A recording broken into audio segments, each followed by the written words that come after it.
from Mondo Wise. The world has gotten used to our blood. Israeli massacres in Gaza continue. Despite the shift in the media's attention to regional developments and the Israeli invasion of the northern West Bank, the massacres in Gaza continue in silence. In the first 3 days of September, Israel committed 9 massacres in the Strip. Israel's massacres against civilians in the Gaza Strip have not stopped for a single day since October 7. Despite the shift in the media's attention in recent weeks to regional developments and the massive Israeli invasion of the northern West Bank, the massacres in Gaza continue in silence. The Gaza-based health ministry releases a daily casualty report. In the first 3 days of this month alone, Israel committed 9 massacres across Gaza, resulting in the deaths of a total of 128 people. The number only includes the bodies that have reached Gaza's hospitals. The ministry states that hundreds more people are still stuck under the rubble from the past 2 days alone. The massacres usually result from airstrikes on displacement centers. Most of the time, they are schools that have been converted into shelters. On September 1st, Israel bombed the Safad school in Al Zitoun neighborhood east of Gaza City. 14 people were killed as a result of the collapse of the building on top of its occupants. Palestinian civil defense crews arrived on the scene and reported witnessing hands covered in blood and ash sticking out from under the rubble, some of them moving as if asking for help. Civil defense team broke parts of the collapsed roof with hammers to pull out bodies and survivors. Zuhair Maghrabi, 40, was next to the school when the bombing happened. He and his family survived, but he cannot shake the sounds in his head of the screams of victims trapped under the rubble of the school. 3 days ago, the army invaded parts of eastern Gaza City. People ran out from these areas to the school. The army bombed the school without any warning. The school is full of displaced families, women, and children. There is nothing here except grieving families who run away from death, Maghrabi said. The school building was full of people, and they bombed it. Many people are still under the rubble. Most are children and women, but no one can pull them out. Even the civil defense teams don't have the equipment to dig and pull them out. The school building was full of people, and they bombed it. Many people are still under the rubble. Most are children and women, but no one can pull them out. It's from Zuhair Maghrabi, eyewitness. As people were digging through the rubble to find their family members, the Israeli army allegedly called the neighbors of the school and ordered them to inform the people inside that the military would bomb the school's remaining 2 buildings. We were trying to help pull people out of the rubble, but we received a call from the Israeli army to evacuate the other buildings, Maghrabi recounted. We evacuated for an hour, and then the army destroyed the school with another 2 missiles. We saw people under roofs and others lying down, and a concrete column weighing over 2 tons was falling down on a mortar. This is tough, and we do not know what to do or where to go next. This is madness. It's a safe school full of displaced families, most of them women and children. We thought that there isn't even 1% chance the school would be bombed. That was from witnesses. The army only sent a warning after the bombing. Samir Al-Bibi, 40, describes the moment of the bombing as causing a flash of light that was more lightning than daylight. The fire, people running unthinkingly, the screams, the blood, and the carnage caused him to think that it was doomsday. It was quiet before the massacre. There weren't even any drones in the sky, and suddenly this whole place turned to fire, Al-Bibi says, pointing to the schoolyard. We found out after that people were torn to pieces and scattered here and there. I saw someone's intestines on the ground. We were running and hitting up against each other without knowing who was still alive from our families and who we were leaving behind. It was like the end of days. I don't think even doomsday would look like this, he said. It was like the end of days. I don't even think doomsday would look like this. Samir Al-Bibi, survivor of the school bombing. After we witnessed the massacre, the Israeli army called us to evacuate. They should have warned us before the bombing of the first building on people's heads, he said. They know the school is full of displaced people, and they bombed it anyway. There were more than 30 people still under the rubble. They could warn us were killing us if they were going to if they were concerned about civilian lives. Survival by fate alone. Ibrahim Adas, 32, is taking care of his sister and her 6 family members after the death of their father in this genocide. They all lived in one classroom in the Safad school. The class was located in the first building that was bombed without warning. But that day, his nieces insisted he take them to the beach. They all felt suffocated and wanted fresh air. I took them to the beach, all of us, and we left everything in the classroom. In the afternoon, our relatives called and told us the school had been bombed. We went back to the school in a hurry, and we watched the second bombing from a close distance. Only fate had led us to leave the school that day, otherwise we would be under the rubble without anyone knowing anything about us. If we all were in the class, as we usually were, we would all have been killed. The world has gotten used to our blood and our daily killing, he said. The Al-Hahi Arab Hospital was bombed over the weekend and Saturday. Yusuf Sadi, 23, a photography eyewitness to the bombing, told Mondoweiss that the Israeli army had targeted a medical lab in the hospital. Sadi is always at the hospital to cover events and was only 5 meters away from the building when the Israeli army bombed it. Suddenly, the bomb struck the location, and I found myself over 50 meters away from the explosion. It was an unexpected and difficult moment for people after the bombing. Most of the people who were critically injured or got killed were women and children. So many people inside the hospital got injured, but shrapnel and stones flew after the bombing, Sadi said. Dr. Hassam Gaban, a physician who was on duty at the time of the strike, treated the injured as they arrived by dozens from the site of the explosion. The targeting of the lab building was sudden. We received no warning. The hospital yard was full of people. In the first moments of the bombing, over 7 people were killed, most of them women and children. After that, the number kept going up every few hours. The next day, more of the injured died, he continued, and in the days after that, more people who had been sustained injuries from the strikes succumbed to their wounds. It was too scary to witness such a massacre and work under these conditions. In the business of work times, dozens of women and children arrived at the hospital. Most of them were torn to pieces, and most of the injuries were critical. In such conditions around us, we were working to save people's lives and provide them with what is available and what we can offer. These are hard times, the hardest for people in Gaza. The Baptist hospital in Gaza City was bombed before in October 2023, and over 400 people were reportedly to have been killed in one of the most horrifying massacres in the early days of the genocide. Abu Muhammad, 49, was in the hospital to visit one of his relatives who had recently been injured in a different bombing when the Israeli strike hit the building. I came here to visit my injured nephew. I'm lying down next to him now. We are both injured, Abu Muhammad said. 2 bombs happened when we were in the hospital. It was scary to witness this. Shrapnel, stones, and people were flying everywhere. I saw bodies of people just flying here and there. The Israeli army bombs any place regardless of the people around and how many there are. Without any warning, they kill everyone. The situation is beyond our imagination. It's too scary. You can't go out of your home and get back safe. You may get killed at any moment. Regardless of the people around and how many they are. I think they're going for the highest body count they can, the quickest they can, because, America told them to hurry up and get it done and over with.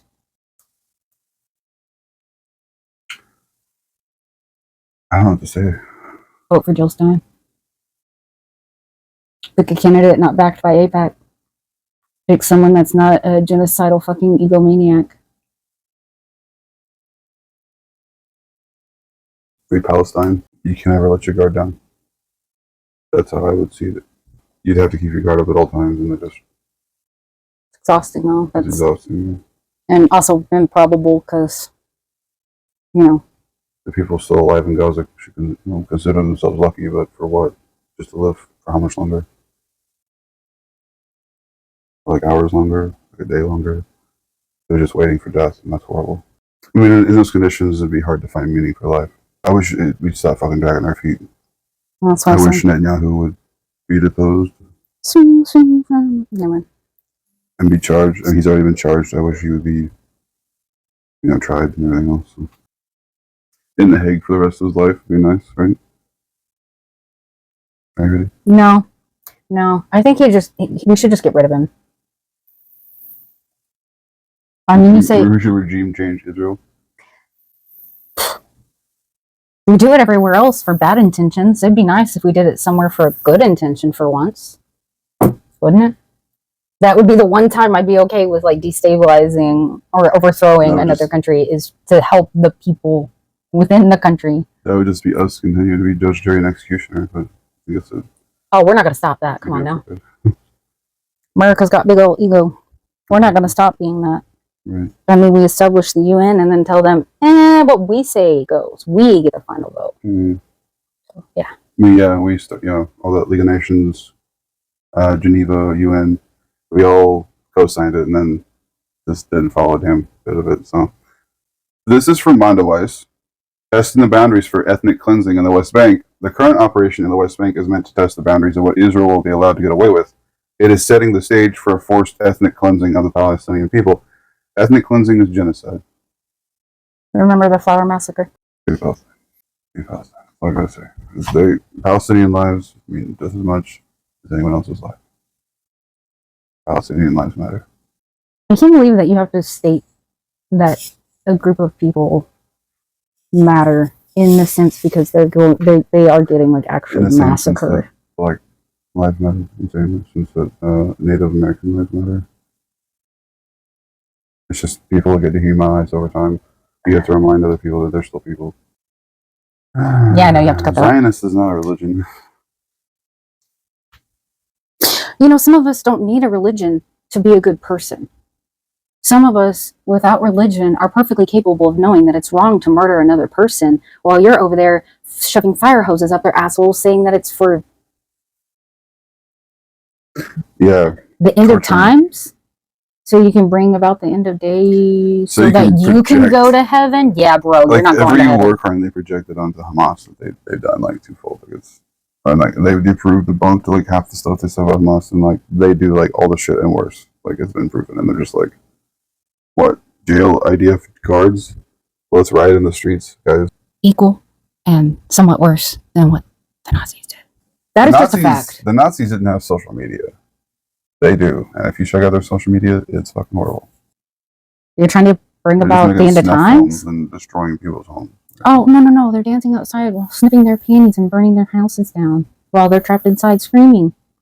Again, some of us don't need religion to know that that's not a good thing to do, and that if there is a such thing as some sky daddy god thing, it probably doesn't want you killing its other creations. Just a thought. Stop murdering children. What are your thoughts? When I read that in the very beginning, I read it as summer cramps, and I was like, yeah, I have some of those too. I get some cramps too. Yeah. Sorry. You know what I do? I take a Midol for it. Maybe Netanyahu should try Midol. Yeah, take a Midol, you motherfucker. You know? They've already proven that men have periods, so... Menopause. It's menopause. There is a pretense of novelty in Israel's most recent offense in the West Bank, which it has glibly called Operation Summer Camps. Even before it began, Israel announced that the operation was the most wide-ranging invasion of the West Bank since 2002. What is most striking about this framing is that the charade that each new operation represents a fresh response to an emerging threat. In truth, these actions are part of a continuous, unbroken chain of suppression and the bloody impulse through which Israel exercises its power to kill and arrest, all while undergirded by the continuous desire to see Palestinians disappear. Many have already observed that Israel's need for constant initiative across its numerous battlefields is centered to the hyped-up nature of its offense. In Gaza, Israel finds itself consolidating its presence in the Philadelphia and Netzarim corridors with little military initiative elsewhere in the Strip beyond maintaining relentless pressure on the Palestinian population that has endured all manner of horrors over the past 11 months, and further back, including daily massacres that are tearing apart the social fabric of the small and dense coastal strip. I'm tired of pretending like it started on October 7th. All right, this has been going on for a long time. It escalated quite a bit. I understand that, but it didn't start then. That's just what annoys me, because everybody's like, oh, you know, they were all peace, love, and hippie until that day. Like, no, they weren't. It was an apartheid. It was an open-air prison. It was controlled to every possible degree of the same way that we used to do with slaves after we freed them. It's not freedom. And what happens to people that are essentially enslaved? It rise up. They fight for their freedom. They fight for their children's freedom. We should stop sending money to Israel and stop paying your taxes. Stop sending weapons. In the north, the Lebanese resistance and the Israeli military trade blows within a highly regularized set of rules of engagement. Despite earlier escalations, the battlefield remains largely fixed within specific rhythms, extracting a toll from both sides without any clear resolution in sight. In other words, Israel's military campaigns, if not approaching a stalemate, have settled into a war of attrition. The way to regain the initiative is to open up another, perhaps easier front that might offer a clearer image of victory, even as the actual prospects for decisive victories in the other theaters fade. But to whom does Israel want to demonstrate this initiative? First and foremost, Israel's military machine is being driven by the demands of its own settlers and the right-wing agenda that pushes the country to a perpetual war. The need to see things happening, soldiers breaking into homes, Palestinian fighters being killed, is imperative for the type of war Israel is currently waging. This pressure for more war, originating in a certain segment of Israeli society, is juxtaposed with another pressure from a different segment, which concedes the need for more war, but insists on getting back the captives held held in Gaza first. There's no Gaza left, bro. And if captives, you guys don't care about the captives. It would take 15 years just to clear the rubble in Gaza. And a prolonged military. Why do Christians even care? Look, Jews don't believe adult Jesus, and Christianity is largely based around adult Jesus. Does this make sense to you? This doesn't make sense to me. Why are we so why such a hard on for fucking Israel? Because it's in the Christian Bible. Fucking so what? Who cares? I'm just answering your question. I don't know. Well, how is that relevant? Aren't we supposed to separate God and state?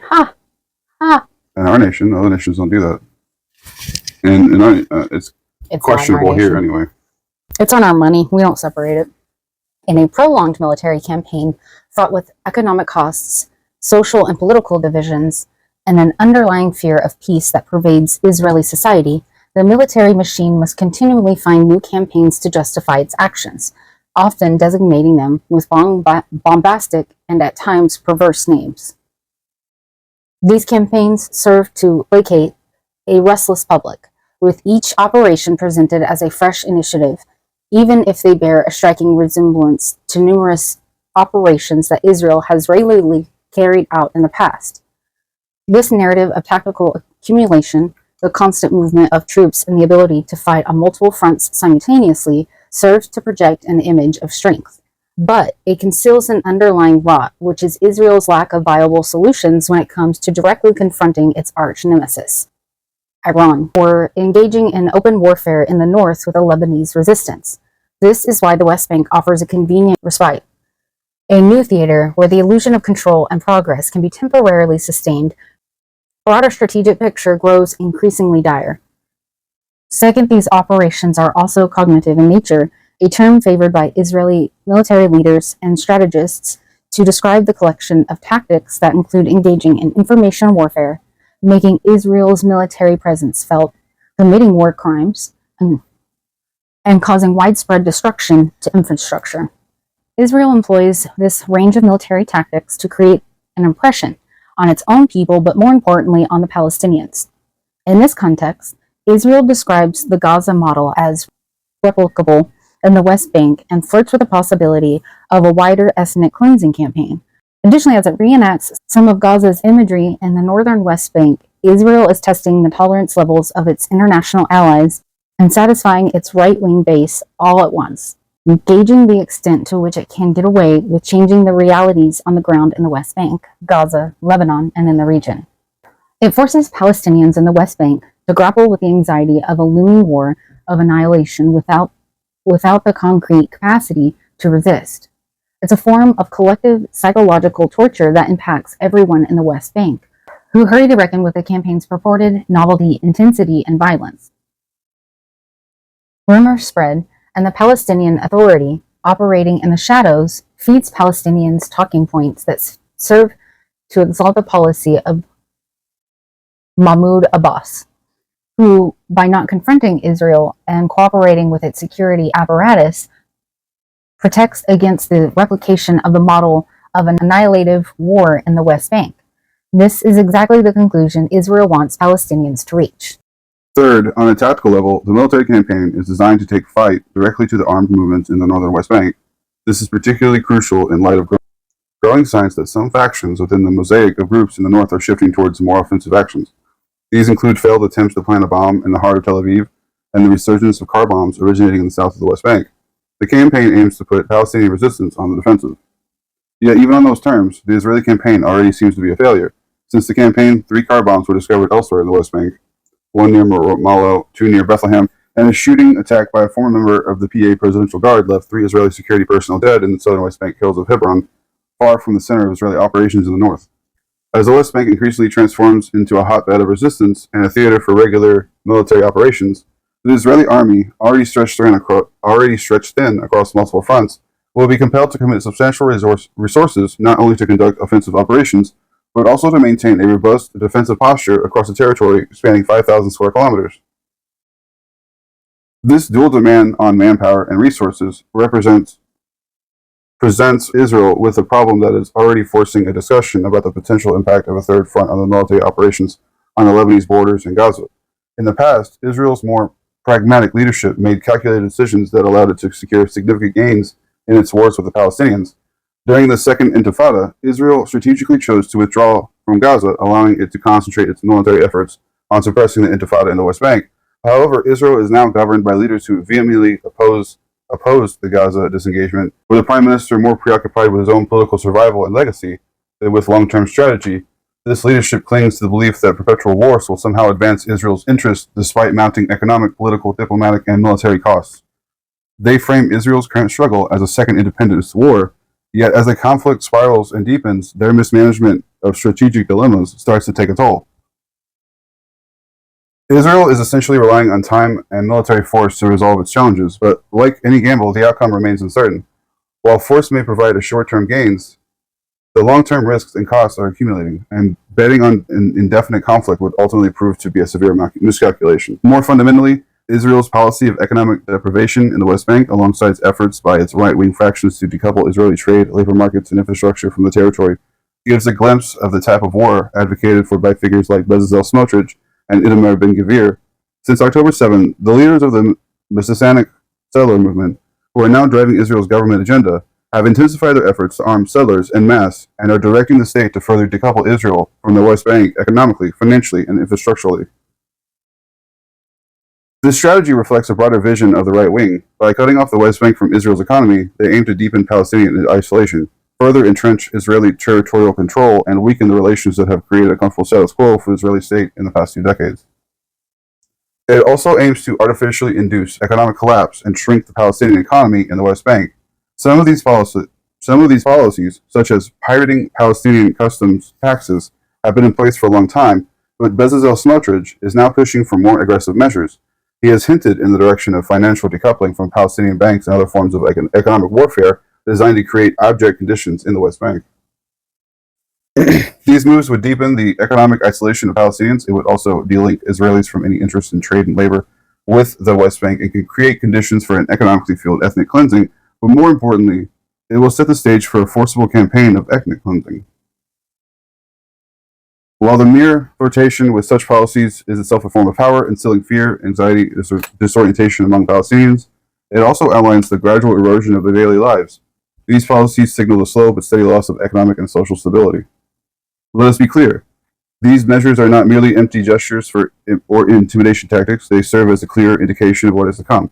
The groundwork is being laid for more comprehensive and systemic effort to further isolate and delink Israel from Palestinians in the West Bank, make more aggressive land grabs, and prepare for a broader offensive for Palestine. Do I have anything to say? Nothing that I haven't already a million times over. It's sick to watch. This is from Slate.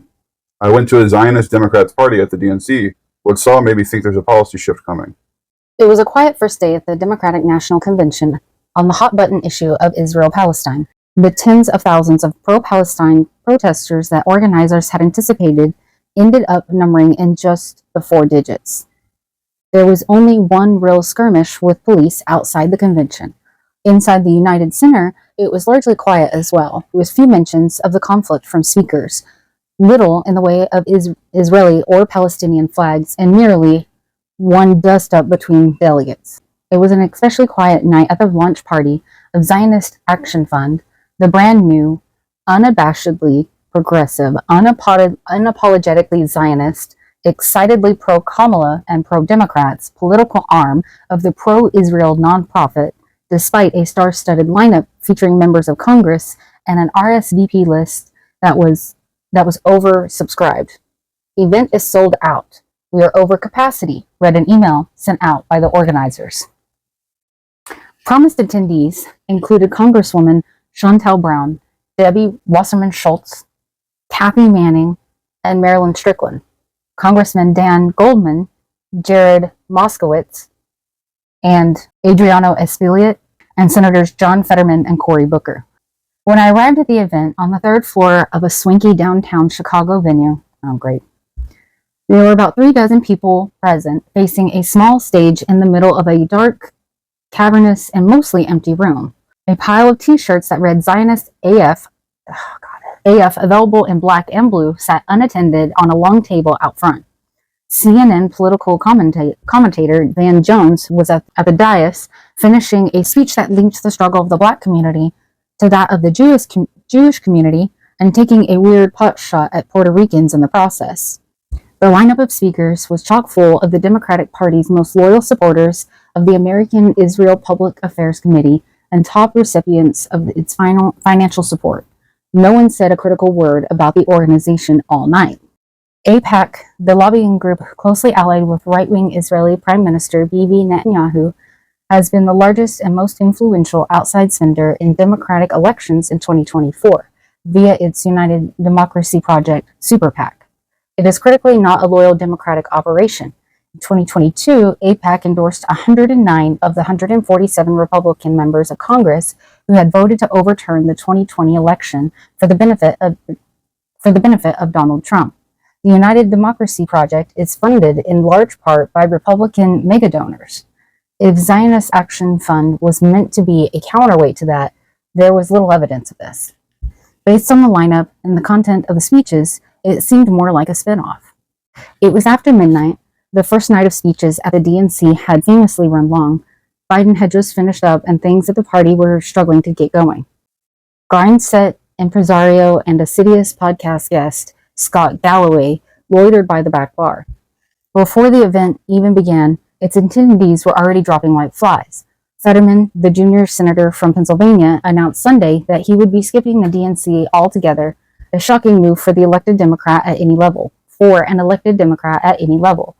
He claimed he was skipping the event to spend time with his kids, a justification that has raised a number of eyebrows at the convention.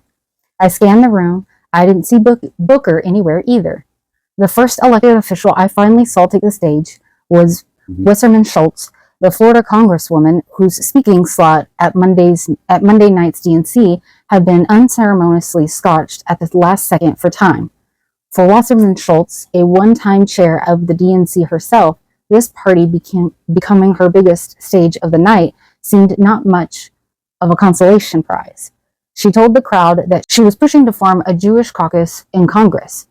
If we're not at the table or on the menu, she said. This is a sentence I would never say in real life. Thank God we had Joe Biden and Kamala Harris in the White House who understood that. The verb tense of that last sentence felt notable. After her brief remarks, she made a beeline for the exit. Next came Elon Goldenberg, the Harris campaign's Jewish liaison, whose hiring had been announced all of a week ago. He tried to assure the attendees of Harris's record on Israel. Then Amanda Berman, founder of Zionists, got on the mic and apologetically announced that both Strickland and Moskowitz had left before addressing the crowd. Lol. Manning hadn't even shown up. I was told, though I was informed, that her spouse had been in attendance. The number of partygoers unaffiliated with the organization or its official program was low and dropping. There was not an A-list or a B-list or a C-list celebrity to be found. In fact, the only other member of Congress who delivered remarks was a surprise politician who hadn't even been named on the invite, Illinois Rep. Brad Schneider. It was his birthday. He repeated again and again his support for the Jewish Democratic State of Israel. After he spoke, I went up to him to chat. I didn't realize there was press here, he said warily. Earlier that day, Michigan Senator Gary Peters had told Political's Jonathan Martin that Biden's policy on Gaza, the unconditional and massive military support for Netanyahu, and a bombing campaign that has killed at least 40,000 Palestinians, was not Kamala Harris's policy on Gaza. I think she has differences, said Peters, insisting that Harris should go public with those differences and distinguish herself as much as possible from the current White House stance, which is deeply unpopular with Democrats and independents. Though the official party platform shows scant evidence of it, Harris has been shown to more readily criticize Netanyahu and seems genuinely attuned to the politics of the issue, especially for youth voters. What? Did he hear the same speech we heard? Schneider was eager to talk. Did he worry that the ground was shifting within the party on Israel, with Biden on the way out and a more vocally critical Harris taking over? No, he said. Harris's rhetoric was less important than her actions. which he thought wouldn't change. Listen to what she says, but watch what she does, he told me with a knowing look. I asked if he was worried that Netanyahu, who clearly would prefer Trump to win, was hurting Joe Biden and Democrats on this issue. I'm going to give an indirect answer because it's my job, he responded. Oh my God. I'm not going to defend everything Israel has done. Finally, I went over to Mondaire Jones, who had served as the night's big finisher. Jones is a former member of Congress. He left in 2023. During his one term, he was best known as a left-wing advocate for court reform. Now, as he tries to get back in, he has rebranded himself as a vocal supporter of Israel, sticking out a position on the far right of the Democratic caucus. His Republican opponent is a top AIPAC affiliate. Jones was not eager to talk. I'm surprised you're here, he said, rebuffing my first attempt. He antagonized me on Twitter, he said to a bystander, in an attempt to pass me off a second time. Lol. Little bitch. Lol. That's like something Trump would say. He said something bad about me on Twitter. Mm-hmm. Bro. I waited him out. As we walked to the elevator together, I asked him what he thought about a potential shift in the Democratic Party stance towards Israel. That there was a need for this event at all. Progressive, pro-Israel, pro-Kamala seemed to indicate some uncertainty. He really did not want to answer. I asked him if he'd seen Biden's speech, resoundingly cheered by all Democrats in attendance, during which the president had said, those protesters out in the street, they have a point. In his own speech, Jones had rallied against those pro-Palestinian activists, pejoratively referring to them as so-called protesters. For a brief moment, Jones seemed genuinely surprised. Did he really? He asked. Well, they're like, man, I didn't even watch his speech. I pressed him for more. Some of the protesters and uncommitted delegates I'd spoken with felt as if the party had barely moved an inch on Gaza, despite evidence of widespread famine and reports of sexual abuse of Palestinian prisoners in Israeli military detention. But attendees at this party, now scattered on the sidewalk, seemed concerned that a perceptible shift was already underway. I asked Jones if he was surprised how much money AIPAC had sent, the most ever in a congressional race by an outside group, to knock this old neighbor and fellow freshman Jamal Bowman out of Congress. Was that a sign of weakness or strength? He laughed, shut the door of his cab, and rode off. Sound like a politician. Corporate Democrats take AIPAC money. AIPAC sucks. AIPAC Republicans controls our also take it. controls our politics and media. It kind of sucks. It sucks a lot, actually. Mondaire Jones he was supposed to be part of like the squad a few years back. Oh, now he's just a politician. Yeah. He's not answering questions. He's laughing You'll off. see at this thing 4 years from now. I'm surprised she wasn't there this She's time. not there now. Figured she'd be up there sucking on Mama Kamala's teeth. Mama La. Fuck that bitch. Mama La Bear. No. She wants to impress Mama La Bear. You. Because isn't it usually the questions like, show me one country where socialism works? Yep, exactly. It's going to go through all of that. Basically, every argument that right-wingers have, it's going to address it. Sweet. Yeah. Well, a lot of it. I didn't read all of it, but yeah, it's pretty much what it seems to do anyway. I understand that Republicans are an area that's like, in a lot of cases, a lot of people are uneducated and whatnot. But like, all you gotta know is that like, AIPAC means that another country is making decisions about your country. Yeah, they're writing the laws. They're making all those choices for you. They're deciding where your money goes for your taxes, who it goes to. They're getting weapons so they can kill people. They're not, instead of politicians helping you, instead of you having free healthcare, we pay for their free healthcare. Just think about that one too, because politicians and the Israelis. Yeah, you don't have to tell me it's a long one. I see it started with Marx, and I already know it's going to be longer. This is from LA Progressive. Name me one country where capitalism works. Marx argued that capitalism begins with what he called the primitive accumulation of capital, when peasants are thrown off the land. When I first considered myself a socialist revolutionary in 1970, I was hounded by free marketers' challenge. Name me one country where socialism works. These market fundamentalists would then hold up the most strident expectations for socialism. Everyone is exactly equal with no classes. There is an abundance of goods, which are conveniently circulated. Political rule is not dictatorial. All competition is banished. There are no capitalist markets. People are working together, collectively and creatively. The state has withered away. Anything less then this was proof that it didn't work. I know this is a long one, so I have one thing. There's no capitalistic markets. There's no capitalist markets now. They're not competing with each other anymore. They've all come to an agreement, and now they're making money together, just at a higher level.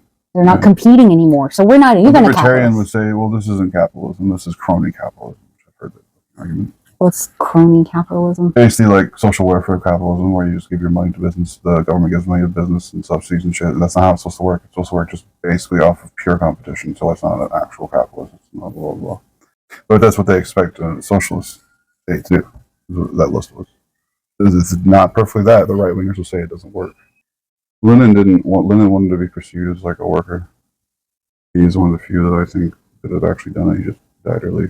Without really understanding how difficult it is to create any of these conditions when surrounded by a sea of capitalist sharks, I was first intimidated. I was driven away from examining Russia, China, and Cuba because they were authoritarian.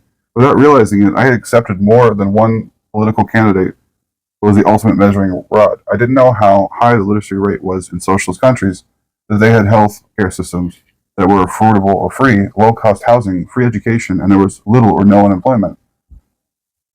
What mattered was that there was single-party rule. I was intimidated by that argument without knowing that for the people in those countries, having two parties to vote for instead of one was not their priority.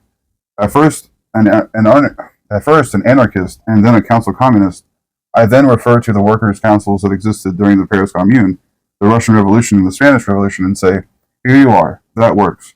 While I was right that workers' councils were a stunning achievement, the rebuttal would be, why didn't they last? At 20 years old, I didn't really have an answer for this. Because capitalism? Michael Prenti, a lot of this is actually about Michael Prenti and his work. So it's going to go through like, well, why didn't they? The CIA, mostly. Because capitalism. Because capitalism, because we weaponized our government to serve capitalism. Our government became a bunch of sellouts that chose to serve capitalism over the people. 10 years later, things got really bad when capitalism seemed to be restored in China in the 1980s, and when the Soviet Union fell apart 10 years later. Now I would hear the Cold War is over, capitalism has won. Writers like Francis Fukuyama would announce in his book End of History, and Samuel Huntington would crow about the glories of the West. There are at least 6 socialist tendencies on the left. Moving from right to left, the first school is social democracy. Typified by the SPD in Germany in the late 19th and 20th centuries, the Socialist Party of Debs in Yankeedom at the turn of the 20th century, and then the Social Democratic Labour Party in the power in Sweden from the 1930s to the 1970s, there are 3 varieties of Leninism, Trotskyism, and Stalinism, typified by Russia and Cuba, and Maoism, most prevalent in China from 1949 to 1976. Then there are small grouplets of council communists who are prevalent during the Russian and Spanish revolutions, and among the Dutch and Germans. Lastly, anarchism was prevalent during the Russian and Spanish revolutions and in Rojava today. The criticism that capitalists usually make of socialism is really only of the Stalinist or Maoist version. They are also the only types of socialism that ever succeeded in defeating the bourgeoisie, at least for a while, and built powerful and in many regards extraordinary nations. Well, it has been 30 years since the fall of communism. 30 years in which capitalists could show the world why Margaret Thatcher was right when she said there is no alternative. No more communist menaces to gum up the free market. What do we have? What do capitalists have to show for the world after their so-called victory? Adam Smith, in his time seen, like many of his peers, as a moral philosopher trying to discover the maximum social good, is considered by capitalists to be their founding father. His criteria for a highly functioning capitalist society is a high standard of living, not just for the elites, but for the middle classes, the working classes, and gradually the poor. A decrease in the amount of work done because of high technology, opportunities for everyone to start a small business who wants to, and a relatively stable economic life. No reason for wars because the invisible hand of the market would benefit all countries and make fighting over resources a thing of the past. The purpose of this article is to assess what capitalism has done. The books I'll be referring to are Introduction to Political Economy by Zachary Schneider and Knoedler, David Harvey's The 17 Contradictions and the End of Capitalism, Michael Roberts' The Long Depression, Michael Parenti's Black Shirts and Reds, and Naomi Klein's The Shock Doctrine. Capitalism has always existed. One of the first things you'll be told about capitalism is that it has always existed. This is claimed by Adam Smith as well as the neoclassical economists. This is hardly the case for the entire school of Marxists and the economic institutionalists, who will tell you that capitalism is roughly 500 years old. In addition, no anthropologist will agree that tribal societies or even agricultural civilizations like Egypt, Mesopotamia, China, or India had purely capitalist economic exchanges within their societies. Even external trade cannot be characterized as capitalist. The merchants in these civilizations were given lists of goods to buy by their temple administrators. They did not truck, barter, and exchange independently of the ruling elite. Capitalism commences when hardworking, thrifty, shrewd capitalists take risks. Smith claims that capitalism starts when frugal, hardworking, shrewd traders identify a need and invest capital in land, good, or services. In the best of all possible worlds, the product sells and the budding capitalist makes a profit. This capitalist has to compete with other traders, and the results of this competition are better products for everyone. Smith called this process the invisible hand of the market. Today, Smith might be surprised to find out that the wealth capitalists possessed was less than the result of personal ingenuity, but more based on inheritance. Last time I checked, about 2/3 of capitalists got their wealth from the inheritance they received. Marxists and post-Keynesians contest that the origin of capitalism begins with trade. Marx argued that capitalism begins with what is called the primitive accumulation of capital, when peasants are thrown off the land to create enclosures, and their tools and animals are taken away from them. The capitalist uses the land for commercial farming, growing coffee, sugar, cotton, and tobacco, which are tended by slaves. Meanwhile, former peasants are driven to work in cities and eventually in factories the capitalists built in the 19th century. Michael Perlman, in his book The Invention of Capitalism, describes how Smith papered over the primitive accumulation process. Specialization of labor is justified because it produces high volume of cheap projects. Cheap projects include cheap items. They don't make things last anymore either. He's talking about capitalism being the reason for better quality products that will last, but that's not the case. You got plastic shit now. So innovative, guys. Every vacuum cleaner we have ever bought has always died. But we know people with vacuum cleaners from 70s, 60s, from the 30s that are still fucking going. We have just a bunch of shit from the 90s. We're poor as fuck. And all the shit works. Can't tell you how many both of our TVs have been beaten up. Adam Smith was sensitive to the cost the specialization of labor might have on the body and mind of the worker that resulted in alienation on the job. Despite that, he felt that the volume of goods that would result from specialization was worth that cost. If capitalists today wish to have a stable, satisfied workforce, they would pay attention to what factory work does to workers. The most obvious effect of alienating conditions on the worker is that as a class, working class men die on average at about 67 to 72 years of age, which is at least 7 years earlier than middle class men and women. That's 7 years of lost labor and the training of labor for capitalists. Workers are lazy and need a carrot to motivate them. Capitalists imagine that people are generally stupid, unmotivated, and short-sighted, and it is only the few, heroic, risk-taking capitalists who show creativity and ingenuity. Most people that are capitalists and have a lot of money are actually very fucking stupid. Not smart. But capitalists... You know, things are pretty easy when you're born on the 90-yard line. Or the silver spoon. Mm-hmm.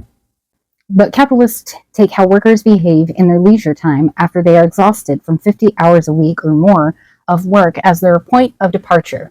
These workers do want to cool out, sleep, watch a ball game, or get drunk.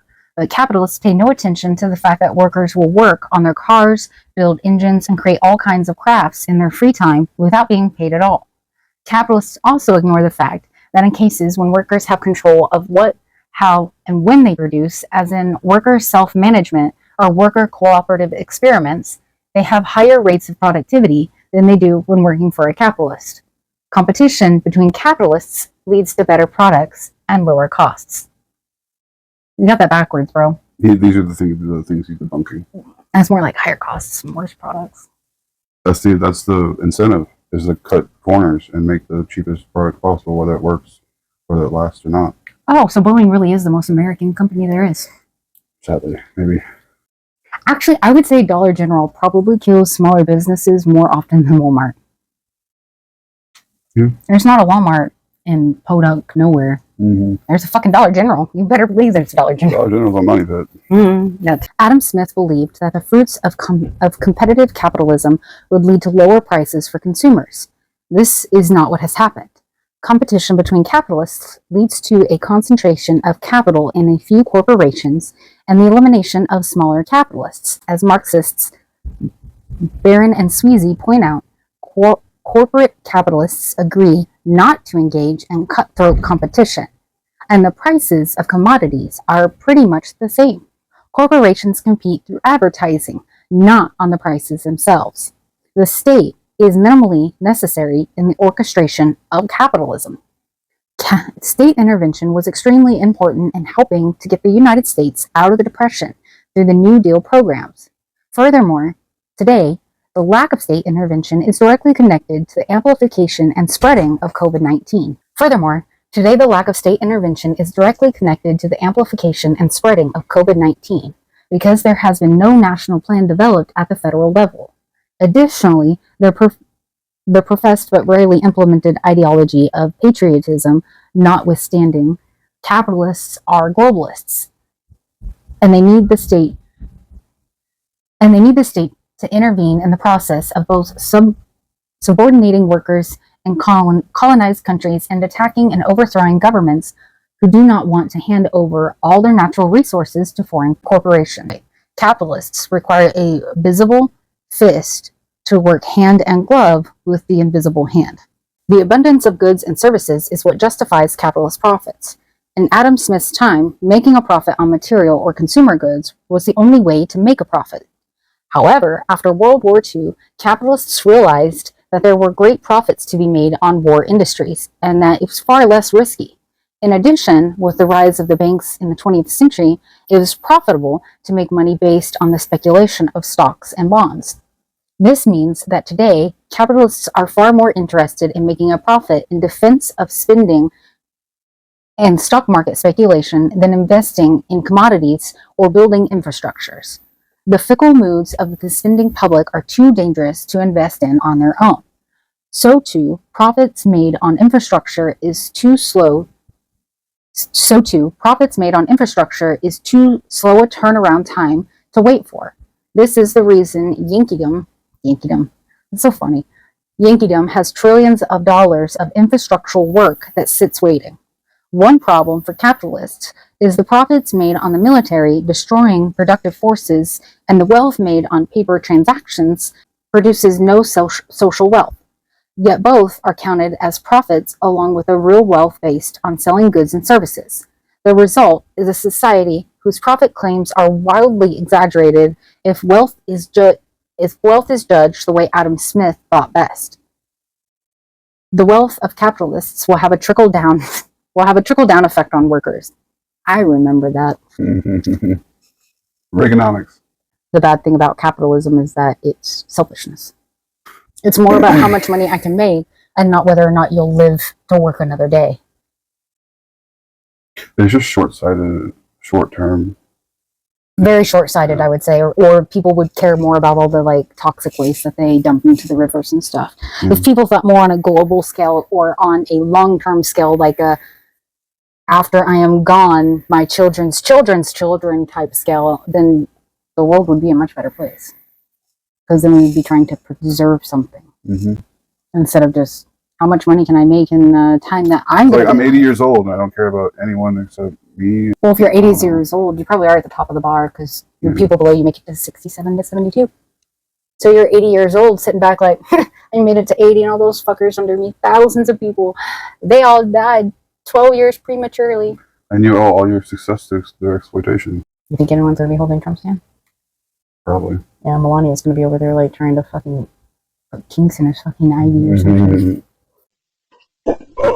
Roughly 50 years ago, Yankeedom was rated around 5th in the world in the steepness of its stratification system. Today, it's number 1. The standard of living for the average working class person today is nowhere near what it was in 1970. The average work week is at minimum 10 hours longer. One of the clearest indicators of the decline in the standard of living is the amount of debt working class people have been accumulating over the past 50 years. This is because their wages or salaries cannot keep up with the cost of living. Capitalism works for all social classes. Capitalism has never worked for people in poverty, which over the last 70 years has fluctuated between 10% and 20%. Capitalism in America and then gradually in Western Europe has worked for white working class people within a window of time between 1948 and 1970. That was an anomaly caused by the devastation of industrial capacity and financial ruin in most nations during World War II, which made the U.S. the world's chief center of production for consumer and capital goods. Since then, it has ceased to benefit white working class people.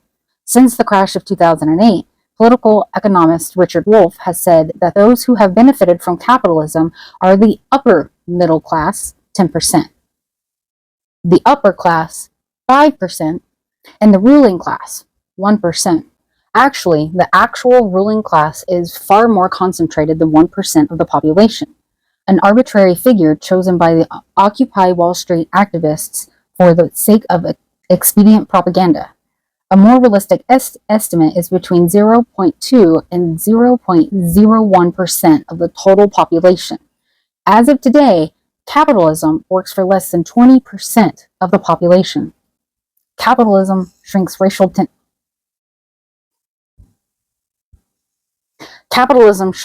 tensions because it doesn't pay to exclude skilled workers. It just pays to pay them differently because they're a marginalized group. Mm-hmm. Or threaten to have them sent back to their country like Trump did a lot of his people. This is the argument made by neoclassical economist Gary Becker. Judging from the behavior of Trump followers, the militarization of the police, and the number of racial minorities killed by the police or in prison, race relations have gotten worse than they were 60 years ago. Far from refining their work skills to compete with the white prison workers, minorities work for slave wages. The lack of class mobility for working class whites and minorities has inflamed race relations as many working class whites have blamed minorities, including illegal immigrants, for a decline in their standard of living. A far better explanation for inflamed race relations is that capitalists benefit from racial competition for jobs by a divide and conquer strategy. By paying white workers a little more, by keeping a pool of unemployed minorities available to work in order to keep wages low, and undermine strikes by white working class workers, this is part of the army of the unemployed mentioned in Marxist literature, never quite eliminated by the capitalists since it acts as a wage depressant and facilitates working class docility. There are no significant capitalist downturns, it's just the oscillation of business cycles. Michael Roberts, in his book The Long Depression, names 4 major capitalist crises: the Long Depression of the 1870s, the Great Depression of the 1930s, the Great Recession of the 1970s, and the Great Financial Crisis of 2007, which we are still in. For Roberts, when there is a recovery, it is not truly a recovery in that it returns us to previous levels. It starts at a lower level. The concept of business cycles is a flat denial of long-term irreversible capitalist crisis. Economics can be best understood by separating it from politics. Neoclassical economics, unlike Adam Smith, imagine that economic exchanges can be understood as separate from politics. This completely ignores all the money capitalists invest in controlling their political parties. William Donhoff, in his book Who Rules America and the Powers That Be, researched all the mediating institutions that influence both the Republican and Democratic parties long before the population actually votes. These mediating organizations include universities, foundations, think tanks, policy campaigns, news dissemination, book publications, and lobbyists. Capitalists absolutely need to be in control of politics in order to control the state's domestic and foreign policies. The invisible hand, the pursuit of individual self-interest, leads to economic order. The Yankee population satisfies their self-interest by driving their big cars and paying their taxes to a military that is the world's greatest polluter. The collective result is extreme weather and fires. Another example is that some people find it convenient to not wear masks during the pandemic while others do wear them. Each produces what seems to be in the short-term self-interest, but the result is an expansion of the virus, the loss of work, and the shutting down of small businesses. The invisible hand in the present leads to a long-term collective disaster. People have unlimited individual wants and needs, and the market scurries to satisfy them all. The consumer is king. If this were true, there would be no need for advertising. Through advertising, wants are artificially created and then are turned into perceived needs. Many actual wants are neglected if the rate of profit on them is too low. Planned obsolescence makes sure that products don't last too long. Economics is a science. If neoclassical economics were a science, it would have an agreed upon explanation for the causes of previous depressions and would predict what is likely to happen in the future. Mainstream economics is propaganda for a particular school of economics, neoclassical economics. The use of mathematical formulas does not make neoclassical economics a science. It only obscures all the myths that we have been challenging. The size of the income is directly proportional to contributions to production, and choosing work over leisure, income is hardly proportional to contributions to production. In this case of doctors, architects, or lawyers, this may be true. Conversely, there are jobs that are highly dangerous, that have low compensation. Working class exposure to hazardous waste is an example. On the other hand, the salaries of those in the insurance industry, real estate, and finance is completely disproportionate to the goods and services they actually produce. Poverty and unemployment are linked to bad individual choices between leisure and work. Unemployment is a necessary part of the capitalist system. An unemployed army of workers is necessary to keep workers from working together and joining unions to raise wages and better their working conditions. Many workers are in poverty not because they choose to stay home, watch TV, and play poker. The choice of workers is between working at various kinds of low-wage jobs or starving. That's what we were talking about, how it's so hard to change your stars because they keep you have to work so much, everything costs so much, and if you don't work, you starve. So you can't possibly go to any other venture or like take a risk or anything because you don't have anything. And that's probably why a lot of people in the lower class honestly don't care that much about what's happening in Palestine, because they're just trying to figure out how to put food on their table for that evening. They don't have time to worry about, like another country or somewhere else in the world. So like under those circumstances, I understand. And yeah, that's why there's not a revolution, because if you keep your boot on people's throat, and if they do step up and you make sure that they lose their job, then who's left this fight? Yeah, and you look at all this bullshit is going on, and then you look at the duopoly and you know it's hopeless. Like, I don't. It's because the people that see it are the very people that still don't have time to go to the rallies. They still don't have time to join a cause. Or even time to go vote because their work doesn't pay them for it and gives them a bunch of shit for. You can't take the time away from work to do a damn thing because you need the money. Mm-hmm. Causes of downturns are externalities, bad crops, bad weather. Neoclassical economists deny that there are any built-in problems intrinsic to the capitalist economy. It is claimed that externalities such as bad weather or crop failure can be overcome by changes in monetary policy. But in this externalities claim, neoclassical economists are in the vast minority. Marxians, post-Keynesians, and Keynesians all agree that downturns are internal to the capitalist system. Keynes said downturns are due to the inadequate spending by capitalists on infrastructure and wages. Wages are too low for workers to buy products off the shelf. Institutionalists like Thorstein Veblen would say that the problem is in the gap between industrial wealth and the pecuniary wealth. Michael Hudson would say that the crises are due to the accumulating bubble between finance and industrial capital. Marxians like Michael Roberts and Anwar Sheikh say crisis is due to the tendency of the rate of profit to fall. I just want to point out one thing. Understand that like a lot of the generic products that you buy to try to save money is made by the same company as the brand name. So like brand name Hershey's chocolate chips and Great Value chocolate chips are made at the same Hershey factory. So it's not even a competition. They're competing with themselves because they can make the same product, and maybe the chips that don't make it to the bag, they throw them, kind of like your leftover, your cigarette crumbs. They throw it into the Great Value bag, and they still get you to buy their product at a lower cost, but they don't have to lose that cost to anyone else. So there's no competition. And understand that is the same case with, as well, like drug manufacturers, for example, when their patent runs up, they will quickly establish a generic of the same medication so that they can compete with other companies that will actually release it at a legitimate lower cost. So it's the same thing. It's hard to say because people have to buy cheap regardless, but just understand that they are doing those little things to prove that capitalism does not fucking work. And even these discount low-cost stores like the Dollar Tree, the amount you're buying is actually more expensive than if you would just buy the actual product, because they give you much smaller products, very, very small amount. You're still paying more. You're just buying a very little amount. Well, but the problem with that is that's again poor. That's the choice you have, and the little amount's better than no amount. You can pay $1 for some toothpaste, but you can't pay $6 for some toothpaste. For a big tub of toothpaste that would last you longer. Yeah, it's buying in bulk kind of situation. You have to have money to save money. You have to have money to make money. Because the bottom line of capitalism is money. The only thing is that there's not that competition consumer marketplace there was supposed to be. People to make think I'm a capitalism fucking idiot. I've not done anything in my life. Give me $1 billion. I will do a lot with it. I've played fucking video games. You give me a bunch of money and do shit. I can do shit. Like, I don't know. Like, you know what I mean? Like, it doesn't. You're not fucking some special person if you're born with a bunch of money. You know what I mean? You just won the lottery. You won the birthing lottery. Congratulations. You're a nepo baby. Yeah, that's all there is to it. Capitalism appeals to rationality and is the opposite of fascism. As it turns out, there is an invisible fist of fascism behind the invisible hand. Apologists of capitalism treat fascism as having nothing to do with capitalism. They would say it was just a spontaneous eruption of irrationality as a result of the existence of conflicts within mass society. In fact, capitalists have been very friendly to fascists, both before and after World War II, and continue to be so today. Franz Neumann has argued that fascism is a product of monopoly, finance, capital.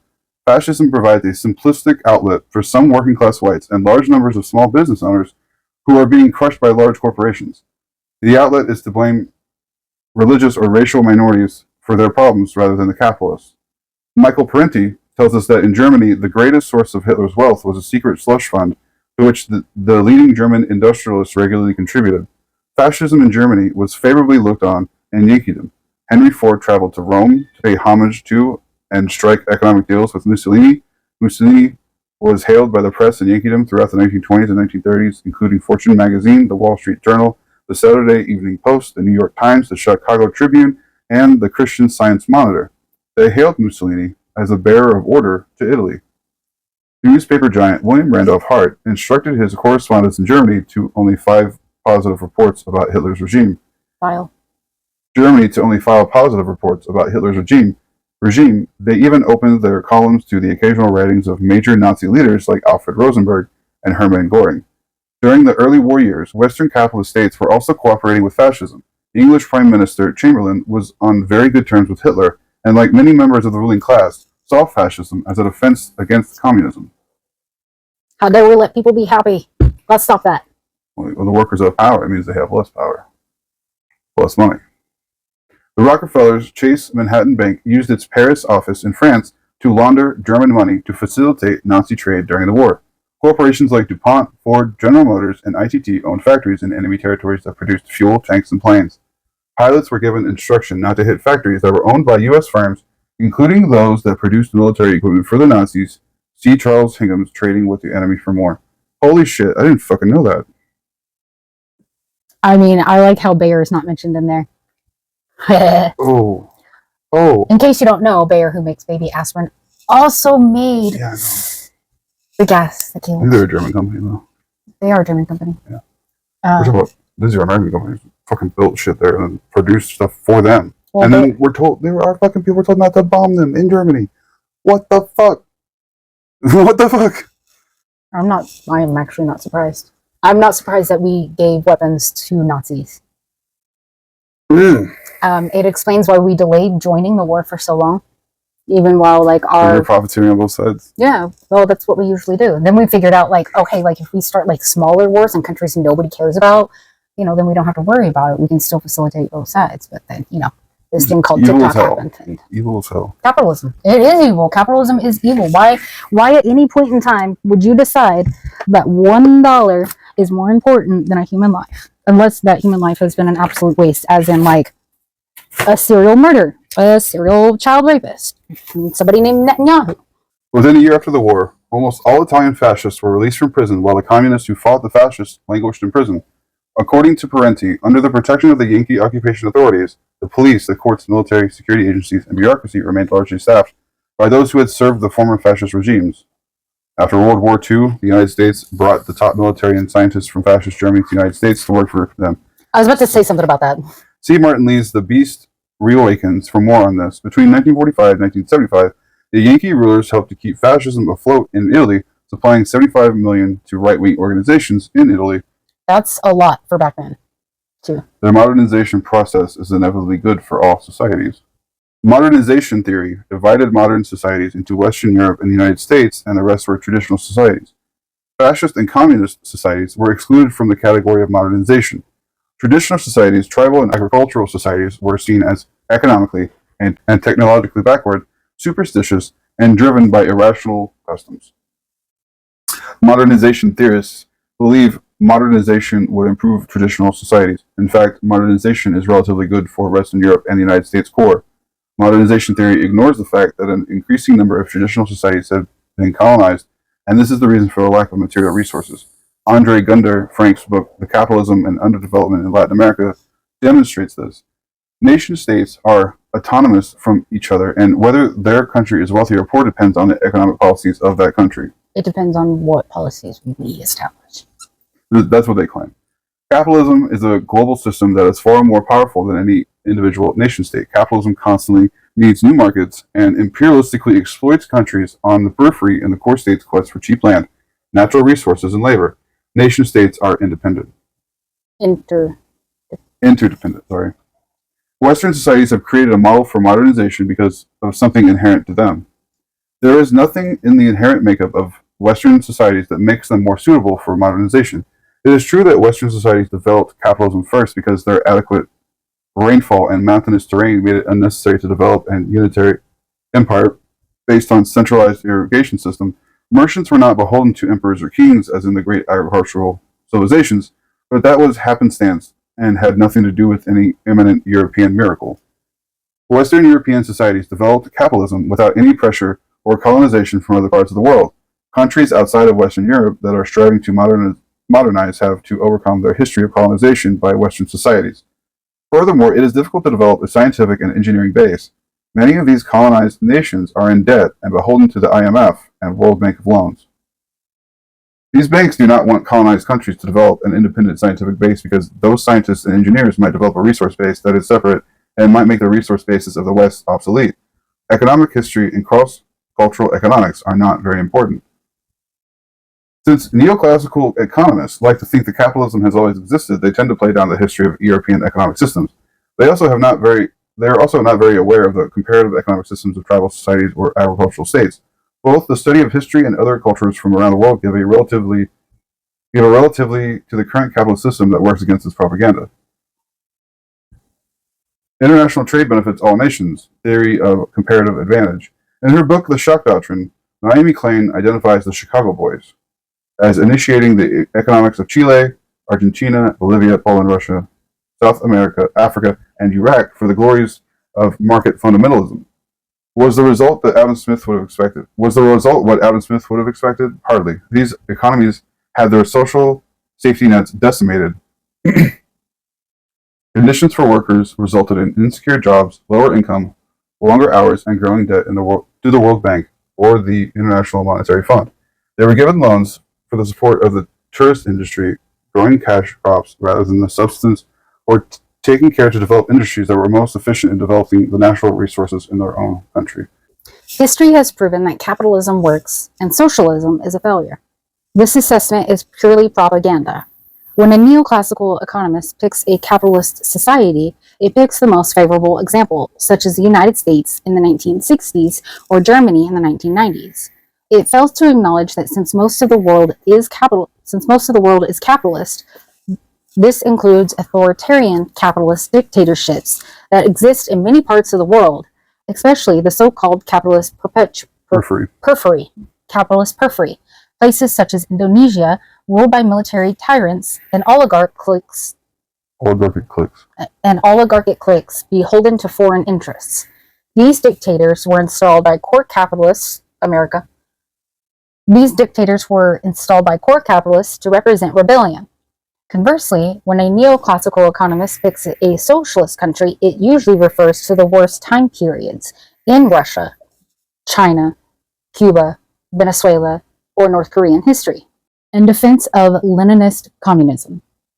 I am not a Leninist, but since capitalists insist that Leninism is the only kind of socialism, Leninism is worth defending. To do this, I will be guided by Michael Parenti's book, Black Shirts and Reds. One of the things Parenti points out is that capitalists make unfalsifiable claims, putting state socialist countries in the position of damned if you do, damned if you don't. For example, if Soviets refused to negotiate a point, they were intransient and belligerent. Lol. If they appeared willing to make concessions, this was a skillful ploy to put us off our guard. By opposing arms limitations, they would have demonstrated their aggressive intent, but when in fact they supported most armament treaties, it was because they were mendacious and manipulative. If the churches in the USSR were empty, this demonstrated that religion was suppressed. But if the churches were full, this meant the people rejected the regime's atheistic ideology. If the workers went on strike, this was evidence of their alienation from the collective system. If they didn't go on strike, this was because they were intimidated and lacked freedom. At least they didn't try to say they were happy. A scarcity of consumer goods demonstrated the failure of the economic system. An improvement in consumer supplies meant only that the leaders were attempting to placate a restive population, pages 41 and 42. So, in other words, capitalists failed to state the conditions in which they could be proven wrong. The performance of socialist states must be compared to the political economy of the country before socialism came to power. What is not considered by capitalists in challenging socialist institutions is those countries that became socialist societies were far worse off before socialism arrived. So, for example, whatever the shortcomings of the state, socialism under Leninist, Stalinist, Maoist rule in Russia, China, and Cuba must be seen against what life was like for workers and peasants under Tsarist Russia, China under Chiang Kai-shek, or Cuba under Batista. Other countries were subjected to the miseries of colonial rule by the West before becoming socialists. Relative to those conditions, socialism in those countries was a clear improvement. For Cuba, improvements in housing, schools, literacy, sanitation, health clinics, jobs, human services, life expectancy. And speaking of Cuba, Michael Parenti writes, "For all its mistakes and abuses, the Cuban Revolution brought sanitation, schools, health clinics, jobs, housing, and human services to a level not found throughout most of the Third World and in many parts of the First. Life expectancy rose from 55 to 75, a 20-year jump. Understand that's a pretty big jump in life expectancy to now think that you're going to live a 20 extra years. It's pretty big. Imagine if we did that. Imagine if our life expectancy in America was 87 to 92. That'd be cool. That'd be cool. Well, not really, because then your body starts breaking down. You just want to die anyway. All people need to die. Well, all people want to die. It's your time. I support late life abortions. So you get your 60s, your 20s, your 30s, whatever you want to do. Life expectancy rose from 55 to 75. Smallpox, malaria, tuberculosis, typhoid, polio, and numerous other diseases have been wiped out by improved living standards. Free Palestine. Cuba has enjoyed a level of literacy higher than the US. The Cuban Revolution has sent teachers, doctors, and workers to dozens of third world countries without charging a penny. We wouldn't even give the patent for the COVID-19 virus or vaccination. Vaccination. Yeah, I'm just saying, like, we don't do shit for free. What's your name? Israel. It is the country with the most teachers and doctors per capita of all countries. Most third world capitalist regimes are far more oppressive. In Russia, within 30 years after the Bolshevik Revolution, the Soviets made industrial advances equal to what capitalism took a century to accomplish. Oh, so if we work together and we let people do things that they want to do, I mean, they're going to come up with great inventions and innovations that could leap our society forward as a whole in a lot more, or in a faster time frame than if we were to, let's say, suppress someone who was interested in making those advances. Yeah, imagine if we operated like on anything other than a profit motive.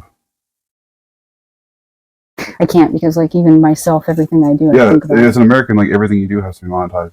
Like, how much more work do I have to do to afford this, or how much time can I afford to take off, or can I afford to take my vacation, or can I afford to take my sick days? And it's just, even at the lowest level, we're stuck thinking about money, and it's just not something we want. I don't want to be concerned about money. I don't want to be concerned about going to a hospital. I don't want to refuse an ambulance if I'm injured, but can't afford any of it. So it's like, the fuck. In communist countries, there was less economic inequality than under capitalism. Paranetti continues. The perks enjoyed by party and government elites were modest by corporate CEO standards and the West, as was their personal incomes and lifestyles. Soviet leaders live in large apartments in a large housing project near the Kremlin, set aside for government leaders. The income spread between the highest and lowest earner in the Soviet Union was about 5-1. In the US, the spread is 10,000-1. There is guaranteed education. You don't have that here. Guaranteed employment. We don't have that here. Guaranteed housing and medical assistance. We don't have that here. We love it when our veterans live on the streets and don't get any help. It's one of our favorite things. Black shirts and reds, page 45. The fall of the Soviet Union had a negative impact on the revolutionary movements all over the world. With capitalist fundamentalism having taken over Russia, that meant that any liberation struggles on the capitalist periphery were on their own. In the past, they had received aid from Russia and its allies in the Soviet sphere of influence, such as Eastern Germany and Poland. In addition, capitalists would no longer have to convince workers or national leaders of liberation movements that they offered a better way of life than communism. They seemed to make the only game in town. They seem to be the only game in They town. seemed to be the only game in town. Imminent criticisms of Leninism, why the standard of living is not higher and political governance less democratic. It must be said that all socialist countries are not free upgrades for the living standards of their production in a timely way. All socialist countries are under constant attack from capitalist countries and have to devote a great deal of their economy to building up their military. All this is revenue taken away from domestic infrastructure projects and consumer goods. Additionally, socialist states have to be extremely cautious in both setting up their political systems and holding elections. Capitalists will do everything they can to overthrow socialism as a system, as well as the socialist leaders.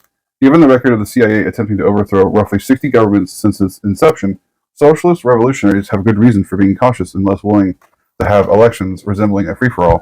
Yet, there were a number of difficulties that seemed inherent to the system itself. Attempting to overthrow roughly 60 governments. So how many did we successfully overthrow since we've attempted 60? We just know about the 60. So what, we successfully did 59? I don't. I'm just saying, We tried. I like the wording, like attempted 60. Yeah, why do we have terrorists, guys? I wonder. Maybe because our leaders that we vote in represent us as a whole, and representing us as a whole, it's murdering people of a different nation and country just in an attempt to get their resources a little bit cheaper than what we can get somewhere else. Despite his sympathy for Russia, Parenti is no true believer.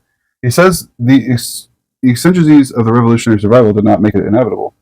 The heartless execution of hundreds of old Bolshevik leaders, the suppression of party political life through terror or peer pressure, the eventual silencing of debate regarding the pace of industrialization and collectivization, the ideological regulation of all intellectual and cultural life, the mass deportation of suspect nationalities. Hey, that's what we're trying to do. What? Deport everyone that's not of our nationality. Yeah. Well, I mean, and we just seem to appear that way. We don't mind that actually they come and work because we get to pay them less and everything. I'm sorry. You need to correct that. Or You mean the hires up actually don't care if they come at work. They just Yeah, want to but- say that they are mad because they want the white people to think that they're coming to take our jobs, so we don't focus on the fact that they're the ones fucking us over. yeah, exactly. Okay. In his book Inventing Reality, Parenti admits the truth is in the USSR there exists serious problem of labor productivity, industrialization, urbanization, bureaucracy, corruptions, and alcoholism. There are production and distribution bottlenecks, plant failures, consumer scarcities, criminal abuses of power, and suppression of dissidents. Sounds like a lot of human error. Limits of centralized planning. Parenti points out that the centralized planning in some historical periods is better than others. Central planning was useful and even necessary in an earlier period of siege socialism to produce steel, wheat, and tanks to build an industrial base and withstand the Nazi onslaught, but it eventually hindered technological development and growth. No system could gather and process the immense range of detailed information needed to correct decisions about millions of production tasks. All you had to do was have the companies be built by a U.S. representative, and they wouldn't bomb your area. See, my biggest criticism of the USSR, of Mao, and of Cuba is that all workplaces should have been democratized by the workers. That is the essence of socialism, and to miss that, like, to miss that point of it makes me confused. And Maybe they didn't get a chance, I don't know. killed before, and Maybe somebody can tell me I'm wrong or something. Had they tapped the collective creative energy of the workers and included them in the planning process via worker councils, things might have been different. there it is. Yeah. Disincentives for innovation. Managers were little inclined to pursue technological paths that might lead them to their own obsolescence. Managers received no rewards for taking risks. Experimentation increased the chances one might miss their quotas. Improvements in production would lead only to an increase in one productive quota. In effect, well-run factories were punished with greater workloads. They still are. That's why they tell you as a worker to never put your 100% in at work, because then they're going to expect your 100% every day. 125% tomorrow. And every day after that. Yep. There would be deliberate slowdowns so as not to surpass the quotas, or they would work faster, finish the job in 4 to 6 hours, and go somewhere to work for extra money. High-priced quality goods and luxury items were hard to come by. All this affected work performance. Why work hard to earn more when there was not that much to buy? There was strong resentment concerning consumer scarcities, the endless shopping lines, and housing shortages. Greater affluence rather than political democracy mattered usually. There were relatively prosperous craftsmen, small entrepreneurs, well-educated engineers, architects, and intellectuals that were the most aggressive about becoming richer. It was this desire for greater affluence rather than the quest for political freedom that motivated most of those who immigrated to the West. Signs of structural collapse. In my article, Like a Rowboat in a Typhoon, I've identified 12 crises that faced Western capitalism. Each crisis was either there before the 1990 breakup of the Soviet Union and has continued to become worse during the next 30 years of the free reign of market fundamentalism, or the crisis is new and the result of neoliberal economic policies. COVID-19 has expanded rather than leveled off because the nation state is not allowed to have a national plan, since that is against the ideology of neoliberal economics. Local states are left to fend for themselves, and the results are an incoherent mess.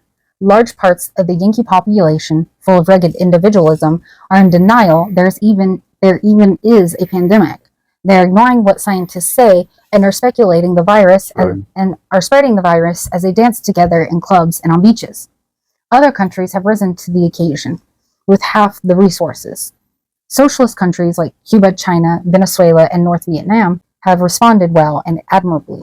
Extreme weather is a very serious problem that has been building for 50 years, if not longer, but it's become especially obvious in the last 20 years. There's no long-term plan to address this problem either. Every year we have record-breaking heat in the summer, along with fires, and in the winters, record cold spells in the east and north-central states. Glaciers are melting and water is rising. Has the absence of the Soviet Union unleashed market forces to solve this extreme weather problem? No. Yeah, and the reaction to the pandemic makes me have high hopes for all the viruses that are melting from the permafrost. Or the climate refugee crisis. We're not going to take anyone in. A lot of these other Western countries aren't either. So when it's too hot to live in the South anymore and they all start going up north, it's going to be a bloodbath. I don't know what's going to happen. Police departments have turned into state terrorist organizations which have been gathering more and more weapons for the last 50 years. There is no structural reform as the police are handed bloated budgets while they are trained to mutilate and kill as a matter of course. Now that neoliberal capitalism does not have to worry about communism, have they reined in the police? Is it a new day for racial minorities to enjoy the blessings of the free market as its minority citizenry? Far from it. The problems of the police have only gotten worse. There is open rebellion against police terror, which the ruling class has failed to address structurally.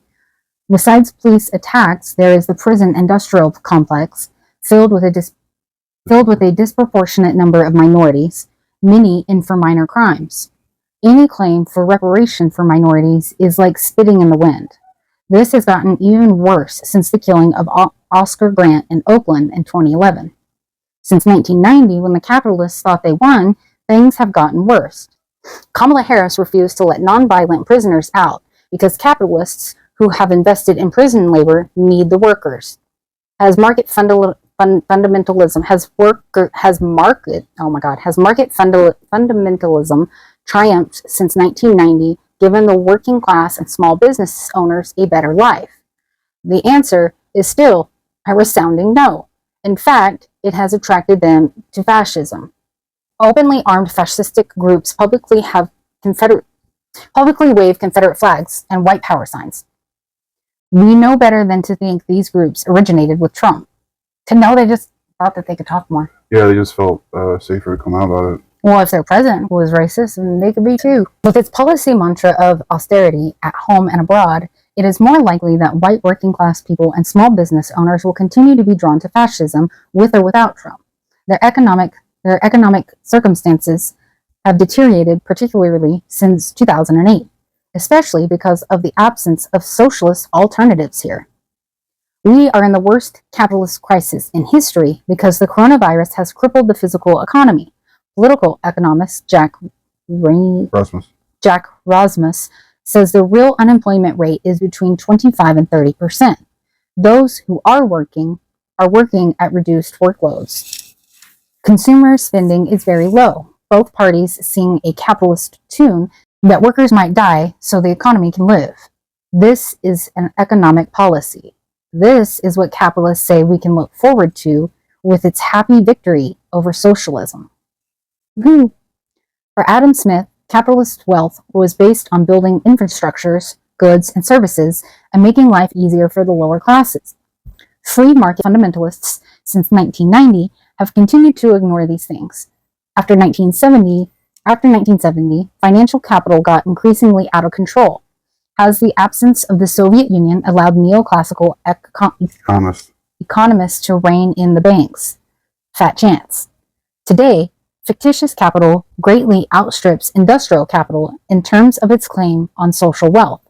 The banks were responsible for the crash in 2008. And the government decided to bail them out because they said something along the lines that if the banks go under, we all go under, and blah, blah, blah, blah, blah. That was Obama. He should have prosecuted them all. Yeah, well. I'm sure he made money off of it. I think Chase or somebody picked his whole fucking cabinet, so what the fuck it's all out. Citibank picked his cabinet. So that's not any better. The ruling class made a decision shortly after World War II that more stable, bigger profits could be made from the military than investing in commodities. After all, we had to defend ourselves against the Cold War nemesis, the Soviet Union, that wants world communism. Surely, by the mid-1990s, the military budget would shrink because, after all, capitalism had slain the communist dragon. What do we have today? The U.S. military budget is larger than the whole world military budget combined. Now that capitalists no longer had to worry about the communist menace, we might think the role of the Federal Reserve would be smaller because markets would be stable after 1990. Today, 30 years after the reign of market fundamentalists, the Federal Reserve has to pump blood transfusions money on a regular basis into financial markets to keep them from tanking. Would Adam Smith think there might be something wrong with printing more money as an economic policy? We think he would be horrified. Politically, both major political parties are hated by their populations, with the winning party not being able to attract more than about a third of the vote. More people don't vote than do vote. Has the absence of the Soviet Union and a world socialist threat to the capitalists, not the people of the U.S. at large, brought more people out to vote? I would think that if under capitalism all boats will rise, the voter turnout would be more active because voting is an expression of faith in the system. It hasn't brought more people out to vote. In fact, the Democratic Party, in the wake of the 2016 debacle, developed a conspiracy theory that they lost the elections because of the Russians. But these Russians aren't even communists anymore. Yoo-hoo, Democratic Party, you can't have an evil red menace if you've already slain the communist menace. You can if it's an invisible menace. I guess you can if you're a fucking dumb. Now that the Western free world has triumphantly won over communism, it can set its sights on dealing with the long-term problems, ecological, climatic, infrastructural, and political. Has this happened since the evil Russians were defeated? Capitalists, for whom short-term thinking is natural and endemic, continue to not expand their vision beyond quarterly objectives. They want their assets liquid and ready to move at any time. Is this the economic rationality capitalists are yammering about? Conclusion. The origins of capitalist mythology go back to Adam Smith's Wealth of Nations. This mythology is told and retold in introductory economic classes at the undergraduate college level. The trouble is, market fundamentalism today is nothing like what Smith argued for. I've exposed 25 myths of Smith's and have been broken by the neoclassical finance monopoly capitalism of today. At the same time, I've tried to show that the socialism of Lenin and Stalin had some commendable qualities as well as shortcomings. Lastly, I've named 12 crises that economies all over the world must face. How well has market fundamentalism solved them since 1990 when it had triumphed over socialism? The answer is that many of the crises have predated the capitalist restoration, but neoliberal capitalism has done nothing to solve them and in most cases made things worse. In addition, some crises are new and broke out after 1990 when market fundamentalism had control. So I ask you, name me one capitalist society that works. Works means it is what Adam Smith promised, a high standard of living not just for the elites but for the middle classes, the working classes, and gradually the poor. A decrease in the amount of work done because of high technology, opportunities for anyone to start a small business who wants to, and a relatively stable economic life. Where is this happening? In the United States? Hardly. The standard of living has been declining for 50 years. Germany? Up until about 7 years ago, this claim might have been valid. No more. Japan? They have never recovered from the 1987 crash. Brazil? Possibly for a while under Lula, but no more. Argentina? Decades ago, but not since they were visited by the Chicago Boys and now buried in debt.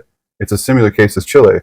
Western capitalism, all over, is a failure. It is incapable of solving the 12 problems I identified. It is collapsing. Meanwhile, whether we call China state capitalist or socialism with Chinese characteristics, it is clearly becoming a powerhouse.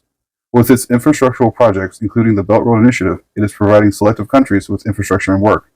Through its alliance with Russia and Iran, it is helping the besieged socialist countries like Cuba and Venezuela survive the collapse of Western capitalism and the constantly rising imperialist threats. Actually, what this whole section was supposed to be was just an article on black shirts and reds by Michael Parenti, but this was more overall educational, I guess. It just debunks a lot of what capitalists, Republicans, libertarians say all the time. I guess a libertarian would say now is just that all of this stuff, government shouldn't be involved anyway, so there's no problem. We've made our workers so afraid of technological advancements taking their jobs that the chances of them happening in this capitalistic setup that we currently have are pretty slim to none. Because as a worker, you're terrified that you won't be paid anymore. So you're going to push against anything that could increase production. Like that. Well, as a worker, you're constantly fending for your job. You're constantly being talked down to, treated like a dog, and you can't do anything about it. You can't do anything about it. You can change jobs, but it's basically the same thing. Oh, you can change jobs? I mean, if you can change jobs. Because, like, if you leave your job, if you're currently unhappy with your job and you leave it, at least in America, you're going to have to wait until you can get an interview, hope that you get hired, and then at least here in America, you work 1 to 2 weeks before you start generating any type of a pay. That means you work a week, and then now you have 2 weeks to payday, or you work 2 weeks, and now you have 2 weeks to payday. Yeah, and then you don't get any vacation or, like, sick days or like the first year, depending on where you work, depending on loyalty. At all. And if you do take it, they fucking retaliate against your ass. So, like, what's the point? Walmart used to offer a week of paid vacation time once you hit your 5-year mark, but they changed that to be 10 years before you got your first week. And every 5 years before that week goes out, and that used to be different too. It's just hopeless. It makes... For the rich, America is great. That's not very many, though. Most of us are poor. Most of us don't have great lives. We're just working bare bones and just not thinking about our families. We're thinking about work. And like the whole time I've been off work, I haven't thought about, like what I need to do to get better for my health. I've just thought about what do I need to do so I can get back to work. Yeah. What Band-Aid can I have so I can go back to work? You don't even have to fix it. Just get me back to work. You can't prioritize your health over work. And that's it. In this country. Also, because and if you do, you're gonna go bankrupt. I was gonna say, you're gonna lose your house. If you lose your job, what happens if you lose your job? And yeah, if no health insurance. And if you try to get on welfare, it's so fucking hard, dude. It's like their websites suck. The questions are repeating over and over again, and they're meant to be confusing. They're meant to be confusing. You end up like signing up for the wrong shit. Like There's no help from the state. There's no help from your employer. There's no help from. Shit sucks for most Americans. Shit sucks.